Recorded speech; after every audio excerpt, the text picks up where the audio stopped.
Abraham का प्रभु, इसहाक का प्रभु, याकूब का प्रभु, तू मेरा है। अब्राहम का प्रभु, इसहाक का प्रभु, याकूब का प्रभु, तू मेरा है। तू कभी ना छोड़ेगा, तू कभी ना ठुकराएगा, तू मेरा है, तू मेरा है। तू कभी ना छोड़ेगा, तू कभी ना ठुकराएगा, तू मेरा है, तू मेरा है। Good morning, praise the Lord. दिन की शुरुआत परमेश्वर के वचन के साथ मैं पास्टर राजकुमार आप सब प्रिय भाई बहनों का इस प्रातःकालीन वचन मनन में स्वागत करता हूं। आज जैसा हमने गीत में गाया है, अब्राहम का प्रभु। आज अब्राहम के बीतने के 4000 के करीब सालों के बाद भी आज भी हम अब्राहम को याद करते हैं, क्योंकि अब्राहम एक साधारण व्यक्ति था, परंतु वो असाधारण बन गया और वो विश्वासियों का पिता बन गया। लेकिन विश्वासियों का पिता वो था, साथ ही साथ वो अपने बच्चों का पिता भी था। और जब बच्चों का पिता था तो पिता की कुछ जिम्मेदारियां हम अब्राहम के जीवन से सीख सकते हैं। मुझे सुनने वाले मेरे भाई बहन, हमने पितृ दिवस जो फादर्स डे से एक नई सीरीज शुरू की, जहां पर पिता अपने बच्चों के लिए किस प्रकार कार्य करता है, उसे क्या क्या करना है, पवित्र शास्त्र बाइबल उसे क्या सिखा रही है। और कल हमने नूह के बारे में देखा और हमने ये पढ़ा कि नूह ने अपने परिवार को बचा लिया उस पाप में संसार में। जब सब कुछ कुकर्म से बिगड़ चुका था, नूह अपने बच्चों को सुरक्षित कर पाया, अपनी पत्नी, बच्चों की बहुओं को सुरक्षित कर पाया। और ये बहुत बड़ा एक हमारे लिए शिक्षा है। चाहे संसार कितना भी बुरा हो, चाहे आसपास कुछ भी चल रहा हो, आप कोई एक्सक्यूज नहीं दे सकते कि देखो सब जगह ऐसा हो रहा है, परंतु अगर आप प्रयत्न करें, आप अपने परिवार को बचा सकते हैं। और आज अब्राहम के बारे में हम देखेंगे, अब्राहम ने क्या किया। उत्पत्ति की पुस्तक उसका 18 अध्याय उसका 19 वचन। क्योंकि मैं जानता हूं कि वह अपने पुत्रों और परिवार को जो उसके पीछे रह जाएंगे आज्ञा देगा कि वे यहोवा के मार्ग में अटल बने रहें और धर्म और न्याय करते रहें, इसलिए कि जो कुछ यहोवा ने इब्राहिम के विषय में कहा था उसे पूरा करें। आप जब इस भाग को पढ़ेंगे तो आपको समझ में आएगा, परमेश्वर यहोवा इब्राहिम से बात कर रहा है। उसके पहले वचन को ही पढ़ते हैं, वहां लिखा है, इब्राहिम मामरे के बांश के बीच कड़ी धूप के समय तंबू के द्वार पर बैठा था, तब यहोवा ने उसे दर्शन दिया। तो यहोवा इब्राहिम को दर्शन दे रहा है। उसके बाद 3 आगंतुक वहां पर आए, 3 पुरुष थे और उसने उनका स्वागत किया। उनको बोला कि पैर धोकर, पांव धोकर इस घर में थोड़ा विश्राम करें, वृक्ष के तले विश्राम करें। उनके लिए खाना बनाया, जल्दी जल्दी उनको खाना खिलाया, सारा परिश्रम किया। और जब वो जाने लगे तो उनमें उसने कहा कि मैं वसंत ऋतु में निश्चय तेरे पास आऊंगा, तब तेरी पत्नी सारा के एक पुत्र उत्पन्न होगा। और सारा तंबू के द्वार पर जो इब्राहिम के पीछे था सुन रही थी और वो हंसी। जानते हैं उसका कारण क्या है? क्योंकि उसका स्त्री धर्म बंद हो गया था और इब्राहिम और सारा दोनों बहुत बूढ़े थे। तब परमेश्वर इब्राहिम को कह रहा है, सारा क्यों हंसी?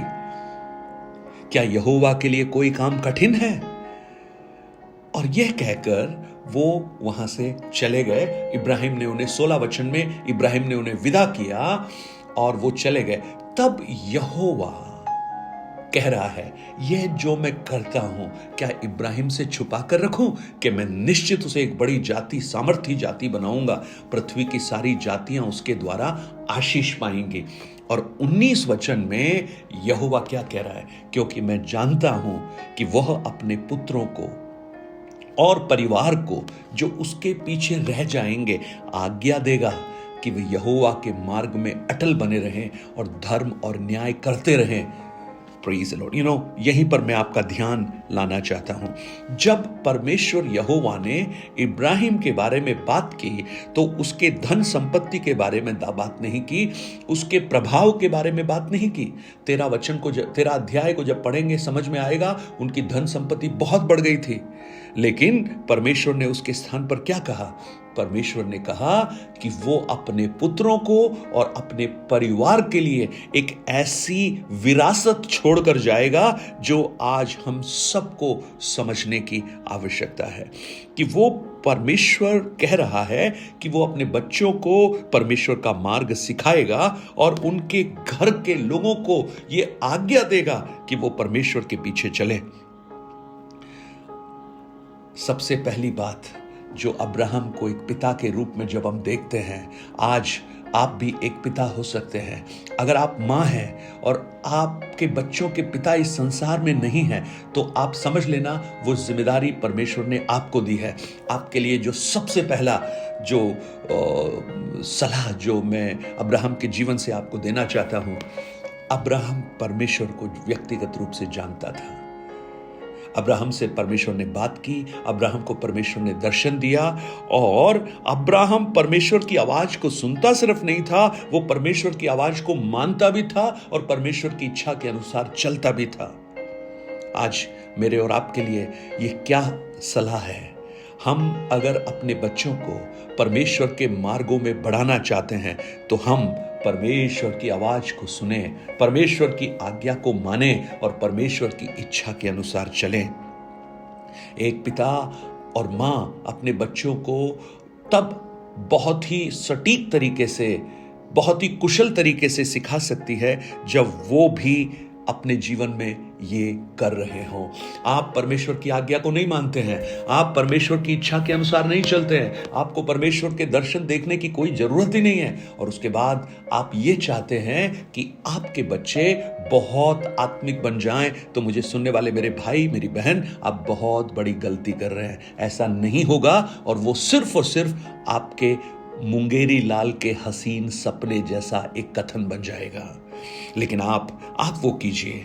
आप जब वो करेंगे तो परमेश्वर बाकी कार्य करना शुरू करेगा। व्यवस्था विवरण में हम यही पढ़ते हैं, उसके 6 अध्याय, उसके 6, 7 और 8 वचन को जब पढ़ेंगे, परमेश्वर जब मिस्र की गुलामी में से मिस्र के लोगों को मिस्र की गुलामी में से निकाल कर बाहर लेकर आया, तो परमेश्वर ने 6 अध्याय व्यवस्था विवरण के 6 में क्या कहा?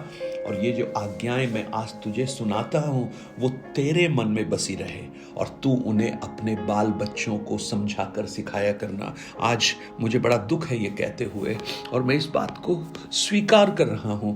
आज हम लोगों ने परमेश्वर की बात को अपने मन में नहीं रखा, उसकी आज्ञाओं को हमारे जीवन में नहीं दिखाया, और हम बच्चों को सिखाने की कोशिश कर रहे हैं, असफल हो जाएंगे। एक अच्छा अध्यापक होने के नाते मुझे बहुत अच्छी तरह से मालूम है, अगर मैं कुछ सिखाना चाह रहा हूं तो पहले मुझे सीखना पड़ेगा, क्योंकि मैं जब बच्चों को कुछ सिखाऊंगा, अगर मैंने तैयारी नहीं की, मैंने प्रिपरेशन नहीं किया, तो बच्चों को मैं क्या सिखाऊंगा? देखिए, सबसे पहली बात, आप परमेश्वर के वचनों को अपने मन में रखिए, उसकी आज्ञा का पालन कीजिए और उसके मार्गों पर चलने का निश्चय कीजिए। बाकी काम अपने आप होना शुरू हो जाएगा। Praise the Lord. अब्राहम के बारे में जब परमेश्वर कह रहा है, उत्पत्ति 18 के 19 में एक और बात आप देखते हैं, वह अपने पुत्रों और परिवारों को जो उसके पीछे रह जाएंगे आज्ञा देगा। He will command. कमांड का मतलब पता है क्या है? आज्ञा। रिक्वेस्ट नहीं है, हो सके तो सीख जाएंगे, शायद सीख जाएंगे, अरे मैं तो सोच रहा हूं मेरे बच्चे तो अच्छे हो जाएंगे। No no no, command. Command के अंदर अधिकार छिपा हुआ है, इंटेंशन छुपा हुआ है, और उसके अंदर वो एक विचार है कि मुझे ये करना है। और पर एक्सीडेंटली नहीं हुआ, लेकिन उसने इंटेंशन के साथ कहा, उसने सिखाया। Praise the Lord. और ये जो बातें जो परमेश्वर ने कहा, कि परिवार और उसके पुत्र जो उसके पीछे रह जाएंगे वो यहोवा के मार्ग में अटल बने रहेंगे, तो ये ऑटोमेटिकली नहीं होता है कि आप सोचें जैसे हमारा ब्लड ग्रुप बच्चों के ब्लड ग्रुप में अपने आप चला जाता है। हमारी आत्मिकता बच्चों में अपने आप नहीं जाती है, उसके लिए परिश्रम करना पड़ता है। उसने समय बिताया होगा, उसने प्रार्थना में समय बिताया होगा, परमेश्वर के वचनों को उसने, आज्ञाओं को उसने माना होगा। उस समय तो वचन था ही नहीं, जो सुना उसने उन लोगों को बताया होगा परमेश्वर के वचनों के बारे में। अपने बच्चों को सिर्फ नहीं, अपने परिवार को भी। देखिए एक कदम और आगे, आज बच्चों को ही हम बता नहीं पा रहे हैं, लेकिन ये तो परिवार की बात कर रहा है। आज मुझे सुनने वाले मेरे भाई बहन, आज हमारे लिए बहुत बड़ी चुनौती है। आज के बच्चे सोशल मीडिया में बहुत इन्फ्लुएंस्ड हैं। आज वो, उनके लिए मोरालिटी एक बहुत बड़ा कंफ्यूजन है। एक समय था जब लड़का और लड़की साथ घूमते थे तो बड़ा हंगामा हो जाता था। आज ये सब जेंडर सब मायने नहीं रखते हैं, सब एक साथ रहने लगे हैं। तो आज मोरालिटी एक बहुत बड़ा प्रश्न है। आज सब लोग बिजी हो गए हैं। फैमिली में जो पारिवारिक जो समय था वो कम हो गया है, एक दूसरे के प्रति प्रेम कम हो गया है। तो इन सारे कंफ्यूजन्स के बीच में हम क्या करें? एक बहुत बड़ी जिम्मेदारी है, बहुत बड़ी चुनौती है कि एक पीढ़ी को हम परमेश्वर के लिए खड़ा करें। आज मुझे सुनने वाले मेरे भाई, मैं आपको प्रभु में आग्रह करता हूं, प्रोत्साहन देना चाहता हूं। आप धन संचय की कोशिश कर रहे होंगे, लेकिन इस संचय को आप करना प्रारंभ कीजिए। आप भाग रहे होंगे अपने कामों में, लेकिन अपने बच्चों, अपने परिवार को मत भूलिए, अपनी उस पीढ़ी को मत भूलिए। वो परमेश्वर के मार्गों में बढ़ाने के लिए प्रयत्न कीजिए। आज जो नौजवान किस प्रकार मार्ग से भटक रहे हैं, उसका कारण नौजवान नहीं है प्रियो, उसका कारण कहीं न कहीं मैं और आप हैं। हमने परमेश्वर के मार्गों को महत्व नहीं दिया, इसलिए एक ऐसी पीढ़ी आ गई जो परमेश्वर को नहीं जानने वाली है। आप न्यायियों की पुस्तक में आप पढ़ेंगे, वहां पर हम देखेंगे एक ऐसी पीढ़ी आ गई जो परमेश्वर को जानती नहीं थी।